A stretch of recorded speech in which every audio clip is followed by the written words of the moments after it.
자, 오늘 함께 은혜 나누실 말씀입니다. 우리 마가복음 4장 1절부터 9절까지 있는 말씀입니다.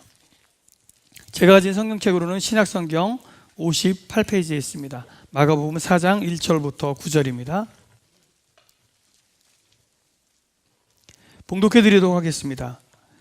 예수께서 다시 바닷가에서 가르치시니 큰 무리가 모여들거늘 예수께서 바다에 떠 있는 배에 올라앉으시고 온 무리는 바닷가 육지에 있더라. 이에 예수께서 여러 가지 비유로 가르치시니 그 가르치시는 중에 그들에게 이르시되 들으라. 씨를 뿌리는 자가 뿌리러 나가서 뿌릴새 더러는 길가에 떨어지매 새들이 와서 먹어버렸고 더러는 흙이 얕은 돌밭에 떨어지매 흙이 깊지 아니하므로 곧 싹이 나오나 해가 돋은 후에 타서 뿌리가 없으므로 말랐고 더러는 가시떨기에 떨어지매 가시가 자라 기운을 막음으로 결실하지 못하였고 더러는 좋은 땅에 떨어지매 자라 무성하여 결실하였으니 30배나 60배나 100배가 되었느니라 하시고 또 이르시되 들을 귀 있는 자들은 들으라 하시니라. 아멘. 수지야, 아빠 리모컨 좀 갖다 줘.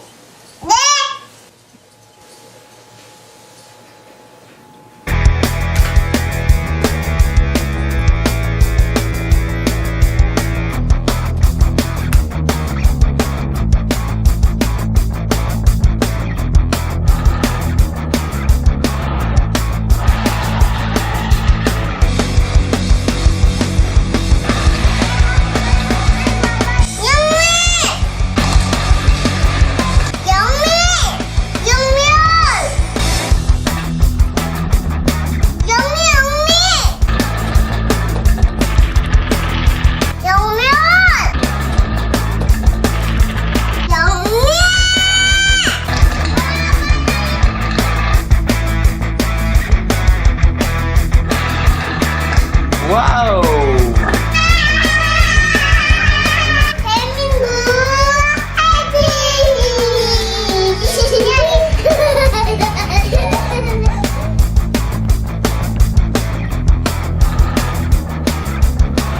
대한민국 화이팅!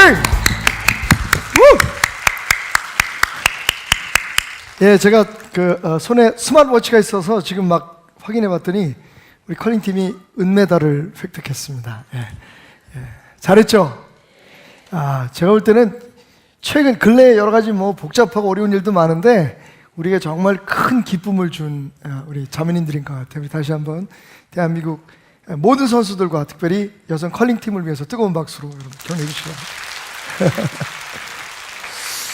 바랍니다. 여러분 다 느끼셨겠지만 이 의성 아가씨들이잖아요. 경상도 아가씨들이 해가지고 원래 컬링 시합을 할 때 사용하는 용어가 있어요. 그런데 영미라고 하는 이름으로 그 용어를 바꿔가지고 이제 급하면 어떡하죠? 영미. 예, 조금 천천히 하라 그러면 영미. 예, 제가 우리 인생에서 기도를 좀 이렇게 하면 어떨까라는 생각을 가져봤어요. 그래서 직업이라서 그런지 이런 상황에서도 은혜가 오더라고요. 우리가 주님 앞에 주여 방언 터지겠다 잘못하면 또 우리 삶에 또 모든 것들이 순조롭고 은혜롭게 지나가면 주님 감사합니다 주님 이렇게 좀 불러가면서 힘있게 우리와 함께 하시는 우리를 응원하시는 예수님 안에서 승리하는 여러분, 그리고 우리 컬링팀처럼 모든 사람들에게 희망을 주고 용기를 주는 하나님의 사람들이 되시기를 주님으로 축원합니다. 자, 우리 옆 사람 이렇게 서로 이렇게 격려했으면 좋겠습니다. 정말 당신은 대단한 사람입니다. 이럴 때 또 약간 좀 이상하게 받아들이시는 분은 대단해? 내가 대가리가 단단하다고? 이렇게 생각하시는 분이 계신데 그건 정말 아니고 You are so great. 그런 뜻이라는 것을 기억해 주시기 바랍니다. 자, 오늘 성신신학주일로 드려지고 있고요. 그리고 대놓고 예수라는 시리즈의 마지막 시간입니다. 다른 때보다 예수님에 대해서는 참 할 얘기가 많았던 것 같아요. 그래서 7번째 저희가 그 설교를 통해서 이 시리즈를 마무리 지려고 하는데요. 오늘 설교는 사과 이야기로 시작하려고 합니다.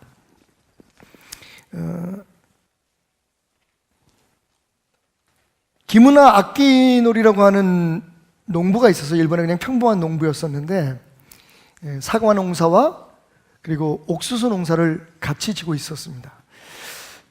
근데 문제가 하나 있었어요. 부인이 기무라 씨의 부인이 이 농약에 아주 과민한 반응을 보이는 겁니다. 사과 농사를 질 때 여러분 얼마나 많은 농약이 필요한지 아시죠? 저도 깜짝 놀랐는데 지난주에 설교를 위해서 과일 세팅을 했잖아요. 근데 과일 세팅하러 가서 저도 아무 생각 없이 양복에다가 손을 이렇게 비볐나 봐요. 나중에 보니까 이게 호예요. 알고 보니까 우리가 먹는 이 사과, 이 과일에 어쩔 수 없이 상품으로 이렇게 예쁘게 만들기 위해서 필요한 그 농약들이 굉장히 많이 뿌려지고 있구나 하는 것을 알았습니다. 그런데 문제는 꼭 필요한 이 농약을 뿌리면 기무라 씨의 부인이 며칠씩 병성에 누워서 아무것도 못하는 거예요. 농약 때문에. 그래서 이 농사꾼이 참 고민이 되었습니다. 그러던 어느 날 이제 동네에 있는 서점에 겨울에는 아무래도 농사가 좀 쉬니까 나름대로 가지고 있는 꿈이 있어서 이제 그 꿈에 대해서 좀 키워나가려고 이런저런 책들을 보기 위해서 동네 서점에 갔는데 보니까 자기가 원하는 그 책이 책장 맨 꼭대기에 있었어요. 다른 게 아니라 트랙터를 사용해서 농사를 짓는 방법이었습니다. 기무라 씨의 마음속에는 항상 미국 사람들처럼 큰 트랙터를 가지고 그냥 넓은 그 농장을 이렇게 휘쓸고 다니면서 농사하는 게 꿈이었거든요. 그래서 그 책을 꺼내려고 짝대기로 이렇게 툭툭툭툭 건드리다가 그만 그 책과 함께 바로 그 책 옆에 있는 또 다른 책이 자기가 원하는 건 아니었는데 책이 떨어지고 말았어요. 근데 그때 눈이 녹은 물이 바닥에 이렇게 흥건히 고여 있었는데 책이 떨어지면서 그 물 위에 떨어진 겁니다. 근데 원래 일본 분들이 좀 그런 게 있잖아요. 남에게 피해 안 주려고 하고 좀 나름대로 깔끔하게 살려고 이렇게 기를 쓰는 게 있어서 이게 내가 원하는 책은 아니지만 젖었는데 어떻게 해요? 다른 사람한테 못 팔 것 같으니까 그 책을 그냥 산 거예요. 그래서 트랙터에 관한 책과 그리고 그 책을 사가지고 집에 와서 아무 생각 없이 그 책을 던져놨었습니다. 그러다가 어느 날 그 책을 보기 시작했는데 그 책이 후쿠오카라고 하는 사람이 쓴 자연 농법이라고 하는 책이었어요. 후쿠오카 그 마사노부라고 하는 사람이 자연 농법의 창시자였는데 그 사람이 쓴 책이 우연히 자기 손에 들어오게 된 거죠. 그래서 읽다가 그만 그 책에 쏙 빠지고 맙니다. 그 책에는 이런 부제가 있었어요. 비료도 안 치고 그리고 농약도 안 사용하고 그냥 놔두는 농법. 아무것도 안 하는 농법이라는 거예요. 그래서 그 책을 읽다가 보니까 자기에게 꼭 필요한 것 같다는 생각이 들었어요. 그래서 그때부터 자연농법을 시도하기 시작했죠. 책에 있는 대로 다 할 수는 없지만 농약을 좀 줄이고 비료를 좀 줄이고. 그런데 여러분 어떻게 됐을까요? 2년 3년이 지나니까 사과나무들이 다 죽어갔어요. 시간이 지나니까 꽃조차 안 피는 거예요. 게다가 이 아오모리라고 하는 사과의 주생산지죠. 일본에. 우리가 먹는 뭐 부사라든지 이런 사과들이 거기서 개발됐는데 주변에 순 사과 농장인데 이 사과 농장에서 다 농약을 뿌리니까 거기에 있는 벌레들이 할렐루야 이 기무라 씨 집으로 다 날라 들어온 거예요. 그러니까 뭐 잎사귀가 다 말라 죽고 난리가 났죠. 내가 뭔가 참 잘못하고 있는 것 같다. 생각해 보세요. 사과 농사를 지은 사람이 사과를 못 팔면 생활이 어렵잖아요. 그래서 아이들도 학교 생활도 어려워지고 가정이 정말 다 망하다시피 된 거예요. 그때부터 김원호 씨에게는 한 가지 습관이 생겼습니다. 어두운 밤에 혼자 창고에 가서 그 사과 수확을 위해서 준비해 놓은 그 소쿠리들 있잖아요. 큰 거. 그 소쿠리들 위에 쭈그리고 앉아서 밤을 새는 거였어요. 정신 나간 사람처럼. 6년이 지났습니다. 생활은 뭐 완전히 피폐화되고 자기가 미쳤나? 라고 생각할 만큼 정신적으로 무너져 버렸습니다. 그냥 가만히 앉아 있는데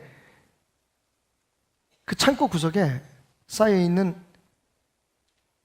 밧줄 더미가 보였어요. 김은하 씨는 자리에서 일어나서 그 밧줄을 들고 그 빌어먹을 사과밭을 지나서 산 꼭대기로 올라갑니다. 목을 매서 죽으려고요.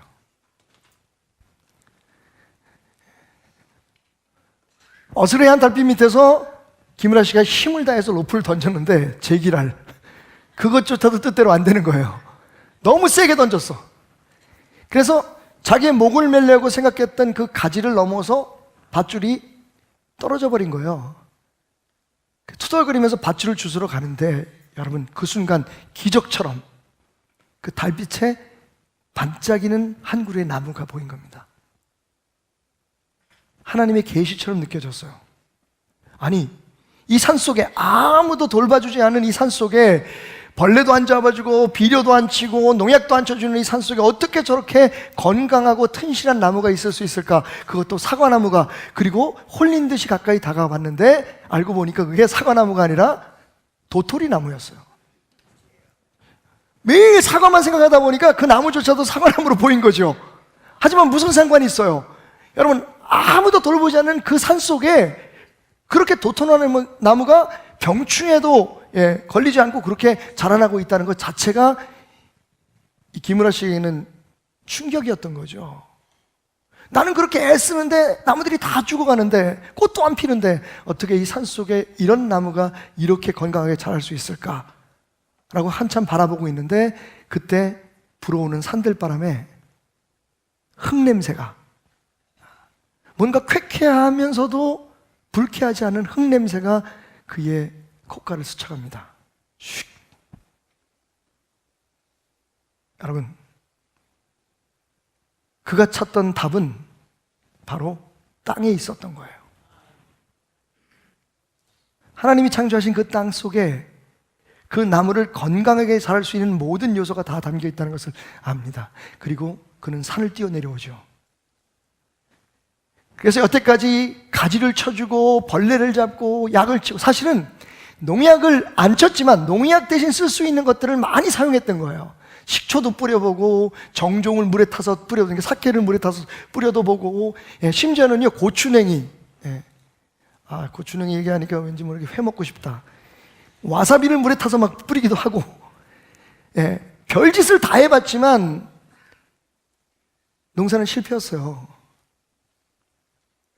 그런데 바로 그 산 위에서 깨달았던 죽음을 앞두고 깨달았던 땅의 놀라운 능력을 깨달은 그는 내려와서 자기 농장을 다 갈아엎어서 그 산에 있는 흙과 비슷한 환경을 만들기 위해서 또 수년간 애를 쓰죠. 무려 10년이 걸렸어요. 그리고 10년째 되는 해 드디어 보기는 그렇게 예쁘지 않지만 굉장히 건강하고 당도도 높고 그리고 사과의 특유한 신맛이 나는 기적의 사과 기세끼노 뭐더라? 사과가 일본말로 뭐죠? 링고. 기세끼노. 저 욕한 거 아닌 거 아시죠, 여러분? 기세끼노 링고. 기적의 그 사과라고 하는 사과를 생산해내기 시작합니다. 그리고 그때부터 사과가 시장에 나오면 3분 만에 완판이에요. 그리고 1년 전에 예약을 하지 않으면 그 기적의 사과를 맛볼 수조차 없을 만큼 일본 사과 그 농사에 거의 시금석적인 그런 역사를 이룬 사건이 벌어지게 됩니다. 사실 제가 얼마 전에 제가 영화 좋아하는 건 여러분 아실 거고요. 일본 영화를 보다가 진짜 재미는 별로 없는데 가슴을 뭉클하게 하는 영화 한 편을 봤어요. 그게 바로 이 책이 배경이 된 기적의 사과, 기세끼노 링고라고 하는 영화였었는데요. 그 일본 영화의 특유의 촌스러움과 따뜻함이 함께 공존해 있는 너무 제가 감동을 받아가지고 오래된 책을 다시 한번 펴게 됐어요. 여러분, 문제는 눈에 보이는 나무 그리고 그 나무에 달라붙은 벌레를 잡아 죽이는 게 아니었습니다. 문제의 답은 어디였었냐면 그 나무가 건강하게 자랄 수 있도록 땅과 그리고 그 속에 뿌리를 어떻게 잘 보존하느냐 하는 거였죠. 잊혀지지 않는 말이 있어요. 김은하 씨가 무슨 얘기를 하냐면, 나는 벌레 때문에 나무가 죽어가는 줄 알았다. 그런데 알고 보니 나무가 약해서 벌레들이 몰려온 것이었다. 저는요, 은혜를 받았어요, 그 말에. 왜냐면 저를 비롯해서 수많은 사람들이 그러잖아요. 아이고, 시험, 연단, 이 문제, 저 문제 때문에 내 믿음이 약해지고 내가 시험이 들고, 나 교회 나가기 싫어지고 무슨 상처받고 아프고 힘들고. 근데 여러분, 그 김은하 씨의 말을 영적으로 해석하면 이런 거예요. 시험 때문에 우리가 무너지는 게 아니라는 거죠. 문제 때문에 우리가 약해지는 게 아니라 우리의 믿음이 약하기 때문에, 우리의 믿음밭이, 마음밭이 연약해졌기 때문에 사실은 시험이 우리에게 달라붙는 거예요. 여러분, 세상에 문제 없는 사람이 어디 있습니까? 물론 차이는 있어요. 큰 문제, 작은 문제, 어려운 것, 쉬운 것, 여러 가지 문제가 있지만 여러분, 그 문제 때문에 우리 그리스도인은 죽지 않는다는 거예요. 왜 우리가 쓰러지느냐? 우리의 믿음이 이미 약해져 있기 때문에, 우리의 기초가 약해져 있기 때문에 자그만 그런 문제 앞에서도 쓰러지게 되는 거예요. 벌레 때문에 나무가 약해지는 줄 알았더니 나무가 약해서 벌레가 끼더라. 저는 개인적인 신앙에도 많은 은혜를 받았지만 교회도 마찬가지인 것 같다. 문제 없는 교회가 어디 있겠습니까? 어려움이 없는 교회가 어디 있겠어요? 그러나 중요한 건 그것 때문에 교회가 망하지는 않는다는 거죠. 그것 때문에 교회가 흔들리지는 않는다는 거죠. 문제는 우리 교회의 토양이, 신앙적인 바탕이 약해져 있으면 아주 작은 문제도 크게 번지게 되는 겁니다. 토양이 문제다. 환경이 문제다. 자, 그런데 오늘 본문에서 예수님이 같은 얘기를 하시죠. 마가복음과 마태복음, 누가복음, 공관복음 모두에 기록되어 있는 이 비유 속에서 예수님이 이렇게 말씀하십니다. 들으라, 씨를 뿌리는 자가 뿌리러 나가서 뿌릴새, 더러는 길가에 떨어짐에 새들이 와서 먹어버렸고, 더러는 흙이 얕은 돌밭에 떨어짐에 흙이 깊지 아니하므로 곧 싹이 나오나 해가 돋은 후에 타서 뿌리가 없어짐으로 말랐고, 더러는 가시떨기에 떨어짐에 가시가 자라 기운을 막음으로 결실하지 못하였고, 8절 말씀이죠. 더러는 좋은 땅에 떨어짐에 자라 무성하여 결실하였으니 30배나 60배나 100배가 되었느니라. 여러분, 이게 씨에 대한 비유입니까? 농부에 대한 비유입니까? 아니면 밭, 즉 땅에 대한 비유입니까? 땅이에요. 땅입니다. 사실 제가 이 말씀을 다시 묵상하면서 깨달은 것은 저를 비롯한 오늘 우리들의 모든 교회가, 그리고 성도들이, 특별히 교회 지도자들이 너무 눈에 보이는 가지치기와 그리고 거기에 달라붙는 병균들, 또 벌레들, 이런 걸 잡는 데에 너무 신경, 이건 안 돼, 저건 안 돼, 이거 못 해, 이건 네. 그리고 이래야지 열매 맺어, 이렇게 해야지 복 받아. 마치 눈에 보이는 나무와 가지, 그리고 벌레 먹은 잎사귀들을 어떻게 관리할 것인가에만 신경을 쓰고 그것을 성도들에게 가르치는 데에만 너무 열중하고 있었던 건 아닌가. 오늘 예수님은 토양을 얘기하고 있잖아요. 밭을 얘기하고 있잖아요. 밭이 나쁘면, 밭이 안 좋으면 아무 소용없다는 거예요. 여러분, 분명히 우리가 믿기로는 여기에 뿌려진 씨는 복음입니다. 아멘? 예수 그리스도예요. 예수 그리스도의 복음이 떨어져도 여러분, 복음이 문제가 아니라는 거예요. 그리고 그것이 자라난 후에도 예수님은 그 나무가 어떻게 자랐다 얘기하지 않으세요. 그 곡식이 어떻게 피어나더라 말씀하지 않으십니다. 심지어는 여러분, 좋은 땅에서 맺힌 열매 30배, 60배, 100배죠. 마가복음에. 그래서 우리는 이 말씀을 가지고 이런 말을 많이 들어요. 자, 우리가 30배, 60배, 100배의 축복을 받으십시오. 아멘! 기왕이면 여러분 100배의 축복을 받으시길 바랍니다. 이럴 때 아멘 하는 분 꼭 있죠. 제 의도를 알면서도. 잘하셨어요. 무조건 아멘 하면 그게 복이 되면 여러분의 복이 될 줄 믿습니다. 복이 아니래도 복이 될 줄 믿습니다.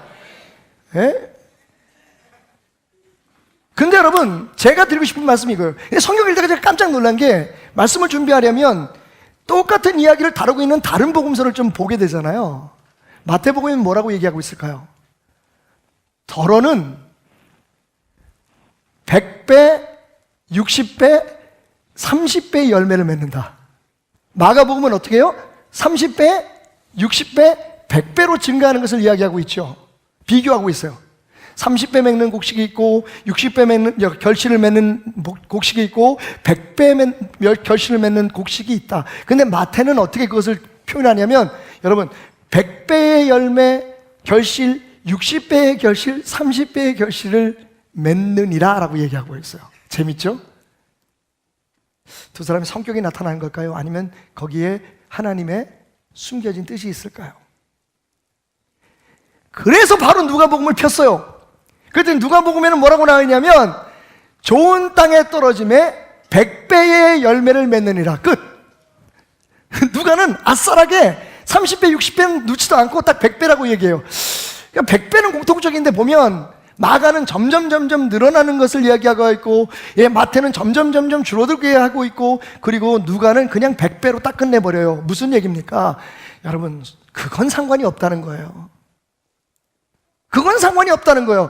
이 말씀에서 그것에 초점을 맞춘다면, 물론 거기도 영적인 의미가 있을 수 있습니다만, 지금 우리는 그게 막 전부예요. 내 삶이, 내 마음이 좋은 땅이 돼가지고 하나님 100배의 열매를 맺게 하여 주옵소서. 여러분, 베델교회는 베델교회고 박태남이는 박태남이에요. 벼는 벼고 수수는 수수예요.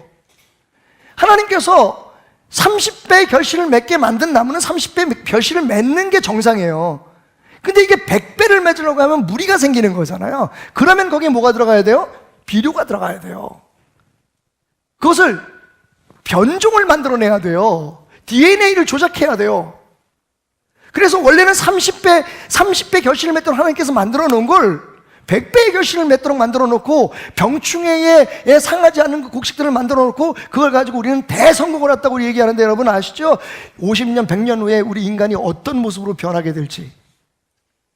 DNA를 조작해서 만든 농산품을 우리가 먹게 되면 지금 당장은 눈에 보이지 않아요. 돈 많이 벌겠죠. 생각해 보십시오. 닭이 원래 다리가 2개인데 하버드 대학 그 생명과학과에서 여러분 닭이 다리가 4개인 닭을 만들었대요. 할렐루야. 닭다리를 2배를 팔 수 있잖아요. 미국 사람들 닭다리 좋아하거든요. 드럼스틱이라고. 이제 조금 있으면 닭다리가 마치 대추나무에 대추 열리듯이 막 몸에서 날 것 같아요. 어우, 상상이 안 가. 근데 괜찮아요. 왜? 그건 어차피 사람들이 키울 거 아니니까, 눈에 보일 거 아니니까 딱 가둬놓고, 잘라내면 또 나오고, 잘라내면 또 나오고, 잘라내면 또, 무슨 뭐 흥부의 박도 아니고. 여러분, 웃을 게 아니라 지금 우리가 먹고 있는 농산품들이 다 그렇게 조작되어 가고 있다는 거예요. 여러분, 우리의 신앙이 그렇게 조작되면 안 되겠죠? 우리의 최고의 목표는 하나님께서 우리에게 주신 그 사명만큼 성장하고 하나님이 주신 그 축복만큼 채워지는 거예요. 그 이상의 꿈을 꾸려면 뭔가를 해야 된다고요. 그건 예수님의 비유가 아니에요.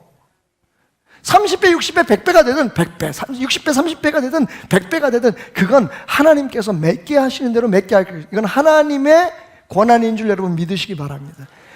자, 그러면 뭐예요? 밭입니다. 결국 밭이잖아요. 밭. 나무가 아니라 밭인 거죠. 김우라 씨가 깨달은 것처럼 눈에 보이는 가지나 나무가 문제가 아니라 밭 자체가 되면 시간이 걸리겠지만 결국은 기적의 사과를 만들어낼 수 있다. 우리의 삶이 정말 하나님이 기뻐하시는, 그래서 세상에 어떤 시험과 연단에도 상처받지 않은 이 김은아 씨의 사과가, 기적의 사과가 왜 기적의 사과냐면 썩질 않아요.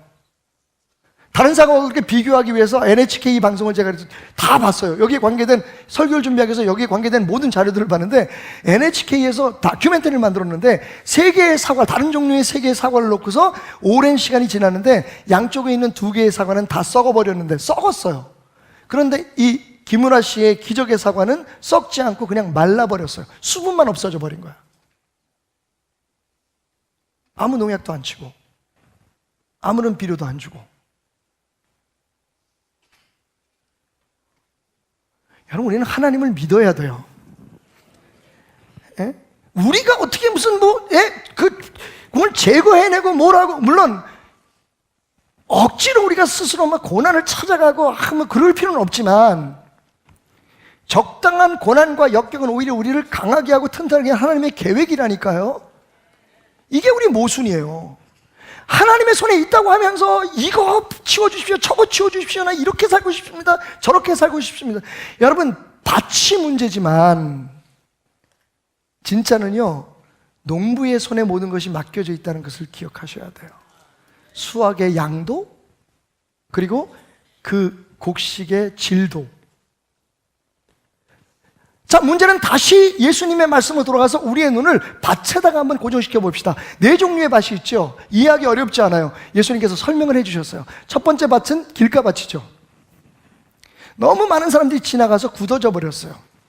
세상의 여러 가지 사상과 그리고 여러 가지 그런 이념에 이미 선입견과 고정관념으로 굳어져 버리는 우리의 마음을 말해요. 거기는 복음이 떨어져도 복음이 스며들지 못하겠죠. 복음이 먼저가 아니라 내가 그때 살아오면서 겪어왔던, 내가 그동안에 살아오면서 가져왔던 경험과 나의 관념이 먼저니까요. 교회 안에서도 이념 가지고 싸우잖아요.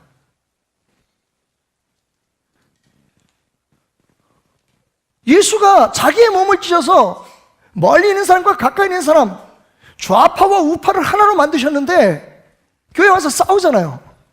복음은 없어요. 이게 길가거든요.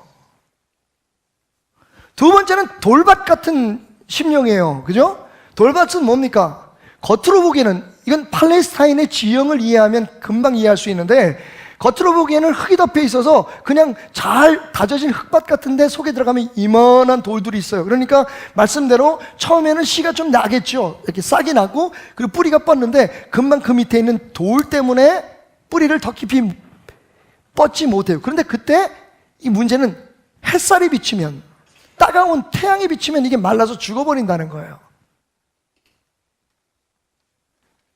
은혜 잘 받아요. 깨달음 많아요. 그런데 문제는 내 안에 여전히 남아있는 나의 아집과 고집이 하나님의 말씀이 깊이 들어가서 하나님의 열매, 참 포도나무의 열매를 맺는 것을 방해하고 있는 거죠.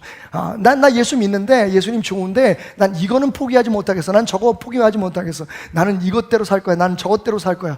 그런 우리의 고집과 아집이, 여러분, 그래서 신앙생활을 평범하게 할 때는 잘 몰라요. 그런데 어려움이 닥쳐오면 무너져 버려요. 세 번째 밭은 가시밭입니다. 가시밭을 묵상하면서 제가 뭔 생각했냐면, 내가 복음을 받아들이기 전에 먼저 심겨진 것이 있었구나. 그게 뭐냐면 염려, 근심, 내 욕심, 내 욕구예요.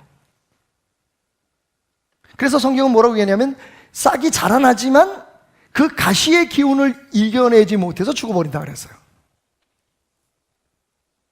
우리의 욕심과 욕구가, 그리고 근심과 걱정이 복음의 능력을 말라버리게 하는 거죠.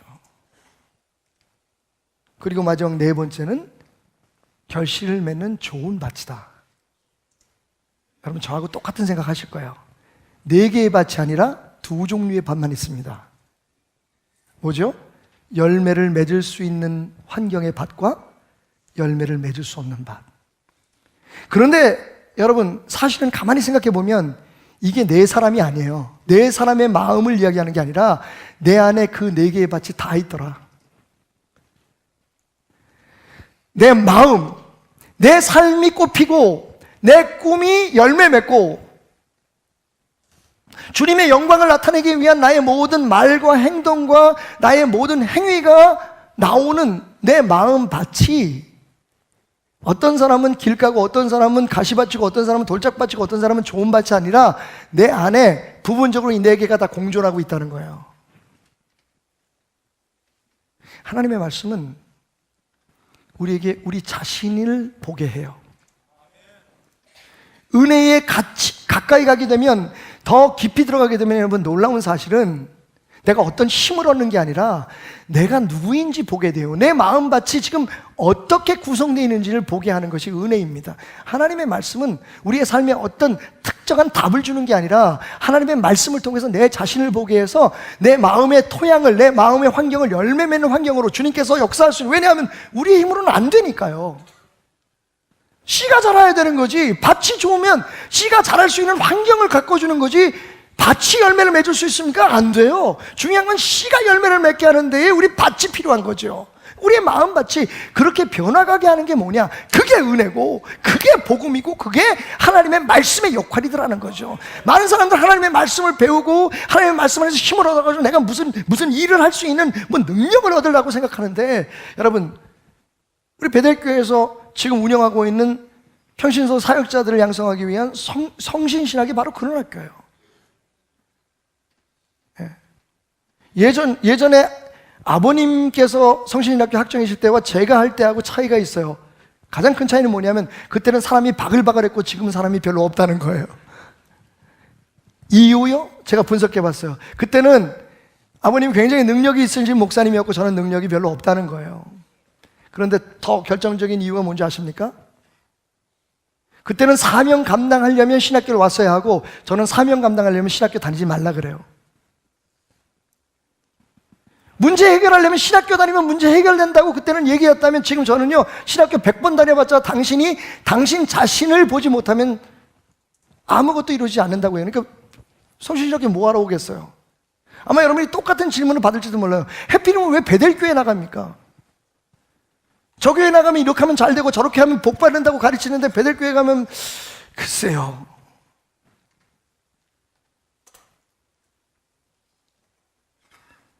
성신신학교의 장점은, 우리 함께 지금 우리 학생들을 가르치고 있는 목사님들, 교수님들의 장점이 뭐냐면, 장점이라고 얘기하기보다는 특이한 점이 뭐냐면, 우리는 눈에 보이는 열매를 맺게 하는 방법을 가르치는 게 아니라 어떠한 고난과 역경과 아무리 오랜 세월과 시간이 지나가도 끝까지 건강하게 살아있을 수 있는 나무를, 그래서 시절을 쫓아 열매를 맺으며 가뭄의 때에도 푸를 수 있는 나무를 만드는 토양을 만들어주는 게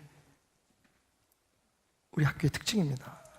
그리고 제 목회의 소망입니다. 그러니 당장은 사과의 열매가 맺지 않겠죠. 아니, 어쩌면 막 말라가고 시들어가는 아픔을 겪을지 몰라요. 근데 여러분, 세상의 어떠한 사상이나 세상의 어떠한 철학으로도 오염되지 않은 유기농 밭 속에서 복음은 눈에 보이지 않게 지금 자라고 있는 거죠. 그게 우리의 힘이 되는 거죠. 기억하십시오. 4개의 밭이 아닙니다. 2개의 밭만 있어요. 정확히 말하면 이 길가 그리고 돌밭, 가시밭이 갈아서 결실할 수 없었던 밭이 결실할 수 있는 밭으로 변한 거예요. 사실은 하나예요. 주님은 너희의 마음이 스스로 무슨 역사를 일으키는 마음, 너희의 삶이 스스로 어떤 일들을 일으키는 마음이 아니라 내가 너희 안에 들어가 열매를 맺을 수 있는 환경으로 바뀌기를 원한다 라고 하시는 말씀이 이 비유의 핵심이에요. 자, 그렇다면 마지막으로 우리가 궁금한 게 있죠. 자, 그래서 결론이 뭐냐? 그러니까 주님은 자, 가시 걷어내라, 돌들 다 빼내고 그것을 다 정돈해라, 그리고 길가같이 굳어진 땅은 꽃갱이로 파서 갈아엎어라. 여러분, 하나 물읍시다. 밭이 밭을 갈 수 있어요, 없어요? 밭은 누가 갑니까? 이게 우리의 착각이었던 거예요. 이건 우리 잘못 가르쳤던 거예요. 그러니까 마음이 뭉클해요. 이 얘기를 들을 때마다 그래, 맞아, 내 마음밭이 좋은 밭이 되기 위해서 내가 열심히 더 기도해야지, 내가 더 열심히 뭘 노력해야지. 여러분, 아니에요. 우리가 노력해야 될 건 농부이신 주님께서, 성령 하나님께서 우리 안에 역사하셔서 우리 안에 있는 돌을 제거하시고 우리 안에 있는 모든 가시덤불을 제거해버리시고 굳어진 마음을 파헤쳐서 부드럽게 열매 맺는 30배, 60배, 100배, 100배, 60배, 30배, 100배의 열매를 맺을 수 있는 그런 밭으로 갈아엎을 수 있도록 우리 자신을 드리는 거예요. 근데 우리 그렇게 안 가르쳐 왔어요. 안 가르쳐 왔어요. 우리는 뭘 해야 된다고 가르쳤어요. 방법을 가르쳤어요. 나무를 세우고 벌레를 잡고 전지해주고. 여러분, 다시 제가 너무 많이 얘기해서 지겨울 줄 모르는 요한복음 15장으로 가보십시다. 우리 아버지는 농부고 나는 나무다. 너희는 가지다. 뭐라고 말씀하세요? 너희가 열매를 맺게 하기 위해서 이미 너희를 깨끗하게 하셨다고 말씀하셨어요. 가지를 쳐주겠다고 얘기하셨어요. 누가? 나무가 나무 가지가 가지 자기 자신의 몸을 떨어뜨릴 수 있어요, 없어요? 여러분, 그게 우리의 문제였던 거예요. 제가 아직 많이 고쳐졌는데 아직 한 가지 완전하게 고치지 못한 부분이 있어요. 노력해서 되는 거였으면 벌써 고쳤을 텐데, 차 타고 가다가 누가 끼어드는 걸 못 참겠어. 저는 원래 어렸을 때부터 욕을 배우지 않아서 욕을 잘 못합니다만 그냥 막 화가 나면 소리를 지르거든요. 듣지도 않아요. 사실 들으면 무서울 것 같아. 나 혼자 소리를 막 저게 미치냐고.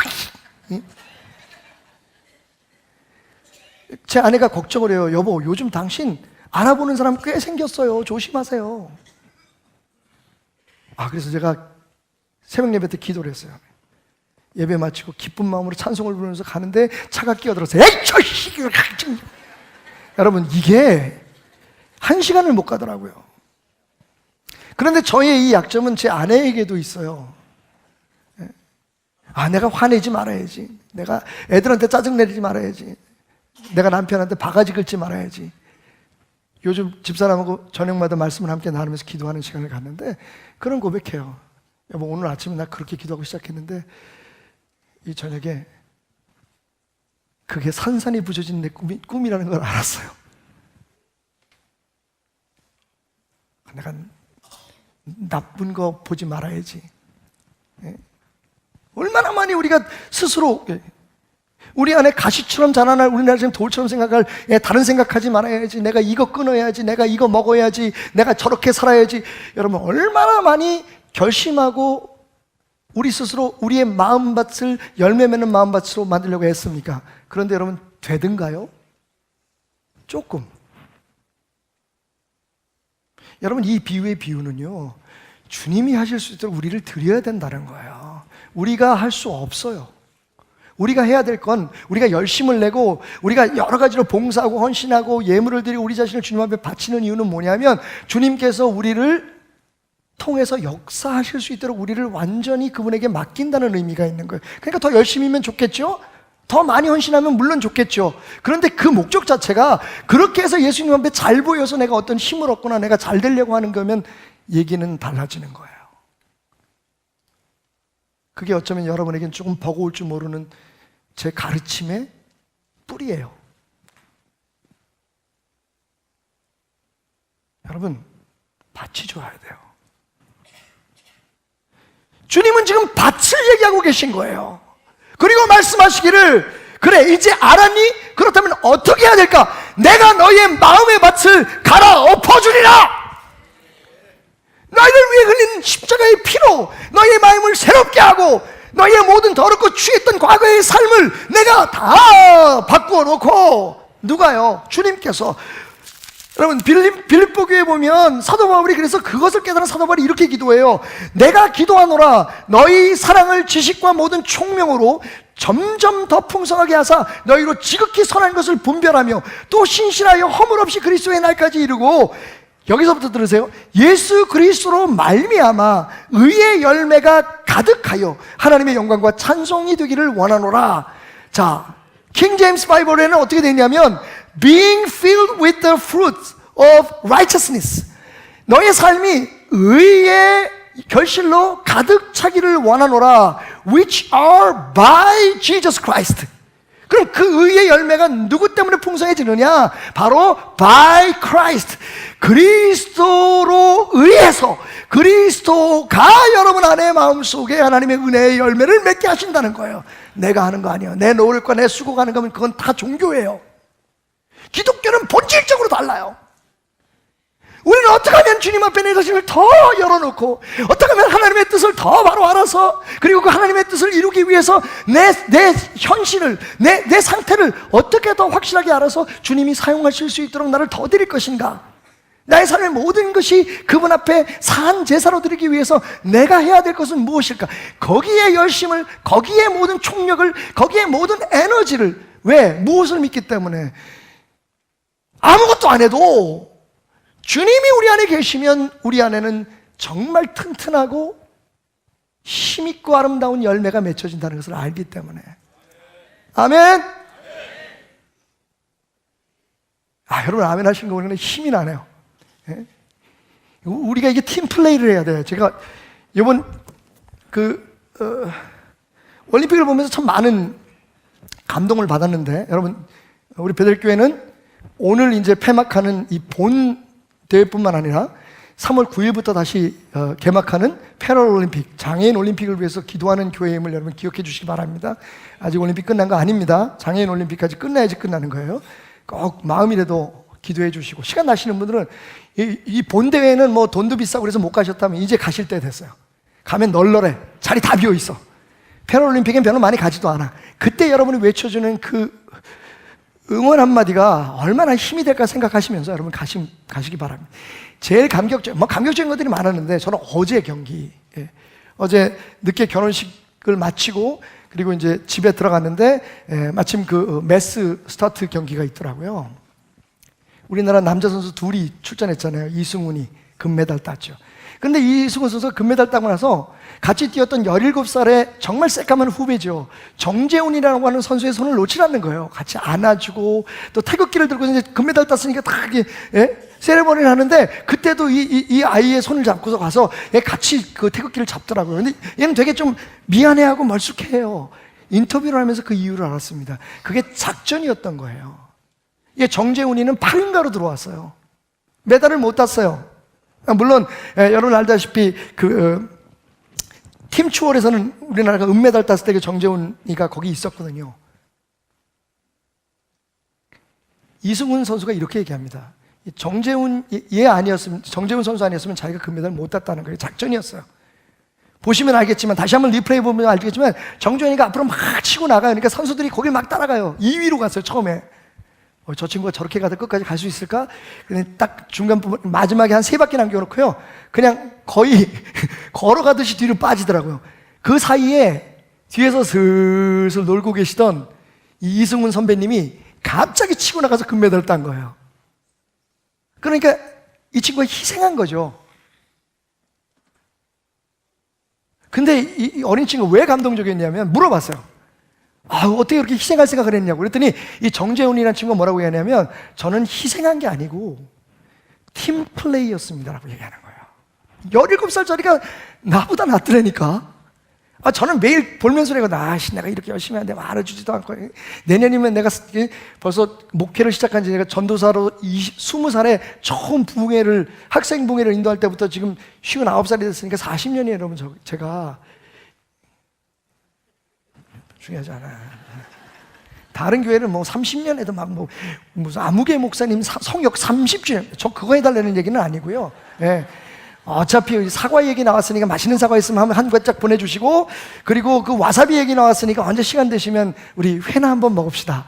그걸로 저는 감사해요. 근데 이제 제가 못 나가지고 뛰다 보면 그런 생각 하잖아요. 내 나름대로 열심히 하는데, 내가 부족하지만 연약하지만 그래도 나는 열심히 하는데 사람들이 별로 안 알아주는 것 같아. 왜 그러냐면, 내가 뭔가를 지금 희생하고 있다고 생각하고 있다는 것 같아요. 근데 이 젊은이가 이런 얘기를 하는 거예요. 팀 추월 때는 형님들이 나를 밀어줘서 내가 은메달 땄잖아요. 이번 경기에는 제가 이승훈 형님, 선배님 금메달 따게 하기 위해서 팀 플레이랑, 자기는 희생한 게 아닌 거예요. 희생했다면 얼마나 비참하겠어요. 누구의 도구가 된 거잖아요. 근데 그게 아니라 우리는 팀플레이라는 말에는 무슨 얘기했죠? 이 금메달을 우리가 함께 딴 거라는 거예요. 멋있잖아요? 정말 주님이 우리에게 원하는 건 팀플레이인 거죠. 사람들이 생각할 때 예수 믿는 거 너무 힘들어. 이거 버려야지, 저거 버려야지, 뭐 욕심도 버리래지, 무슨 모두 버리래지, 뭐 다 버리래지. 예? 나 사람인데 나도 생각도 하고 나도 내 나름대로의 주관이 있는데 그거 다 버리고 어떻게 예수 믿어? 그러면서 이렇게 얘기해요. 꼭 그런 게 아닐 거야. 우리가 열심히 해서 주님의 나라를 만들어 나가야지. 그게 이제 흔히 말하는 약간 삐뚤어진 신학들이잖아요. 복음은 우리에게 정확히 외칩니다. 팀플레이인데 주님이 앞서 역사하실 수 있도록, 주님이 주관해서 역사할 수 있도록 우리는 그분에게 우리 자신의 모든 걸 맡기는 거다. 희생 아니에요, 여러분? 저 불쌍해할 거 없어요? 저 희생할 거 하나도 없어요. 저는 얼마나 여러분들이 고맙고 행복한지요. 제가 행복해 보이나요? 내가 잘 속이고 있었구나. 뭐 불행할 거 없어요, 여러분. 나는 주변에 여러 목사님들과 대화할 때 내가 이렇게 했는데 성도들이 어떻게 저렇게 했는데 내가 나가는데 아무것도 안 줘요. 여러분, 나 나갈 때 아무것도 안 줘도 돼요. 그냥 뭐요? 사과 한 박스, 회 한 접시, 그거면 돼. 이러면 또 꼭 누가 사준다는 사람이 있어. 진짜 아니고 농담이에요. 여러분 잘 들으세요. 그죠? 예. 왜요? 저는 제 일을 한 거예요. 하나님이 제게 주신 일을 했고, 잘했든 못했든 그건 저의 문제이지, 여러분들이 우리 목사님 우리를 위해서 너무 희생했어라고 생각할 거 없어요. 여러분은 성도로서 충분한 팀플레이를 해오고 계신 거예요. 여러분 아니면 베델교회 어떻게 운영됩니까? 우린 그렇게 지금 팀플레이를 하고 있는 거예요. 제가 앞에 서서 나가지만, 제가 뭐 어디 드러나고 뭐 TV에도 나오고 하지만, 여러분 제가 베델교회 목사 아니면 거기 누가 불러주기나 해요? 여러분 때문에 지금 가는 거예요, 제가. 여러분의 기도 때문에, 그리고 저의 열정과 비전 때문에 우리가 지금 여기까지 온 거예요. 그리고 앞으로 갈 길은 더 멋지고 행복할 수 있는 거예요. 팀플레이잖아요. 17살짜리 얘기하는데 우리가 그걸 몰라. 그러니까 우리는 뭐냐면, 예수님 희생하세요. 내가 금메달 딱 깨우거든요, 지금. 여러분, 오늘 말씀을 다시 한번 정리합니다. 나무가 아니라 흙이 중요합니다. 딱 두 가지의 흙밖에 없어요. 예수 열매 맺을 수 있는 흙과 그렇지 않은 흙. 상태가 어떻든지 딱 두 가지밖에 없어요. 그런데 그러면 예수 열매 맺을 수 있는, 결실 맺을 수 있는 흙을 만들려면 어떻게 해야 될까요? 내가 하나님 앞에 나를 맡겨야 돼요. 그렇게 해주시겠다고 약속하신 성령님 앞에 간구해야 돼요. 주님, 내 마음에 오셔서 내 마음 엎어주세요. 내가 많은 결심하고 내가 많은 결단을 해봤지만 내 힘으로는 안 되더라고요. 여러분, 우리는 그건 너무 알고 있어요. 우리 성격 바꾸려고, 우리의 성질 바꾸려고, 우리의 못된 습관들 바꾸려고 얼마나 애를 썼나요? 잘 안 돼요. 당연한 거예요. 왜? 우리가 할 수 없는 일을 우리가 지금 하고 있기 때문에 그래요. 근데 하나님이 해주시겠다고 말씀하세요. 내가 너희를 정결케 하리라. 너희가 내 안에 있으면 새 피조물이라. 아멘. 그 사실 하나를 알고 거기에 집중하고 열심히 하는 사람은 시간이 좀 걸릴지 모르지만, 지금 당장은 좀 아플지 모르지만, 여러분, 우리 삶에 자라나는 모든 풀과 그리고 달려드는 벌레조차도 좋은 열매, 튼튼한 열매를 맺는 하나님의 도구라는 걸 알게 돼요. 시험이 두렵지 않아요. 우리가 잃어버린 그 가지가 아프지 않아요. 왜냐하면 하나님의 계획대로 지금 되어가고 있는 거니까. 설교를 마치기 전에 이 기적의 사고라는 책에서 제가 감명 깊게 읽었던 부분 하나를 좀 읽어드리면서 오늘 말씀을 접으려고 합니다. 사실 아이들은 궁핍한 생활을 별로 괴로워하지 않았다. 학교에서 비참한 일을 당하는 것보다 어찌해 볼 수 없는 아버지의 언짢은 심기로 인해 아이들 마음에 들이오는 그림자가 훨씬 짙고 무거웠다. 돈이 없어도 좋다. 모두가 웃으며 생활할 수만 있다면 그것만으로도 지금보다 훨씬 행복할 수 있다. 모두가 그런 마음이었지만 기무라 씨만 그 마음을 알아채지 못했다. 결국 가족에 대한 기무라 씨의 죄책감이 거꾸로 가족을 더 괴롭힌 셈이다. 서글픈 딜레마였지만 그 누구도 해결할 수 없는 일이었다. 그나마 한 가지 희망이 있다면 그 와중에도 가족이 뿔뿔이 흩어지지 않았다는 것이다. 어느 날 남편이 웬일로 사과밭에서 마음 약한 소리를 한 적이 있다. 여보, 이제 포기해야 할까? 물론 진심이 아니라는 걸 알았다. 그렇지만 아버지도 고통받고 있다는 걸 알려주고 싶어서 아이들에게 그 이야기를 하자 큰딸이 예상치도 못한 반응을 보였다. 평소에는 늘 어른스럽고 조용한 아이가 낯빛을 바꾸며 버럭 화를 내는 것이었다. 그건 말도 안 돼. 우리가 뭐 때문에 이렇게 가난하게 살았는데 아빠가 포기하면 아빠를 죽여버릴 거야. 아빠의 꿈은 이미 딸의 꿈이 되어 있었다. 김우라 씨의 꿈은 모든 가족의 꿈이 되어 있었다. 여러분, 가끔 힘들어서 예수님 나 포기할래요, 나 교회 안 다닐래요. 예수님 이렇게 말씀하실지 몰라요. 에이씨, 내가 널 위해 죽었는데 확 정말 죽여버릴까 보다. 예수 그렇게 얘기하지 않겠죠. 너 정말 여기서 포기하면,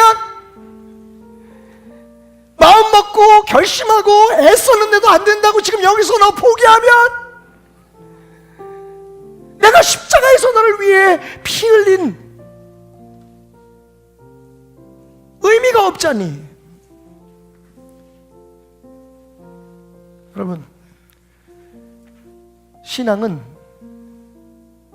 우리가 하나님의 꿈을 갖는 겁니다. 그리고 이미 우리의 꿈이 그분의 꿈이 되어가고 있다는 것을 아는 겁니다. 기적의 사과처럼 그렇게 하나님의 은혜로만 강하고 담대하고 멋지고 맛있게 익어가는 여러분의 삶이 되길 바랍니다. 오직 예수의 은혜로만 대놓고 예수님을 여러분에게 전했습니다. 은혜 아니면 살아갈 수가 없네. 호흡마저도 다 주의 것이니 세상 평안과 위로 내겐 없어도 예수, 오직 예수뿐이네. 크신 계획을 알 수 없지만 크신 계획 다 볼 수도 없고 작은 고난에 지쳐도 주께 묶인 나의 모든 삶 버티고 견디게 하시네. 고백합시다. 예수 아니면